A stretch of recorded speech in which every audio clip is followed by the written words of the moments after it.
Turn your powdered milk into yogurt in no time. Let me take you through how I make my homemade yogurt. So in your bowl, you're gonna add 4 cups of powdered milk and 6 cups of room temperature water.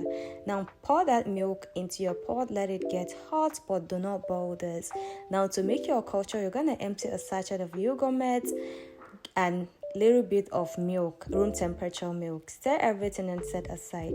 You do not add your culture directly to your hot milk. You need to let that hot milk rest a bit. To test whether your milk is ready for your culture, dip your finger into it and count to 15. If you can withstand that, then you're good to go.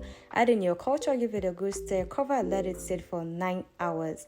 This is what we have after 9 hours, guys, and this is by far one of my best recipes, but for commercial use, not really applicable. I love mine sweetened, so I'm gonna add some sugar. You can use honey or even date syrup if you want.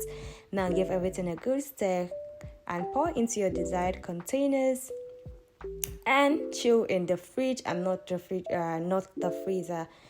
Guys, this is how I make my homemade yogurt, and I will see you in my next video. Bye.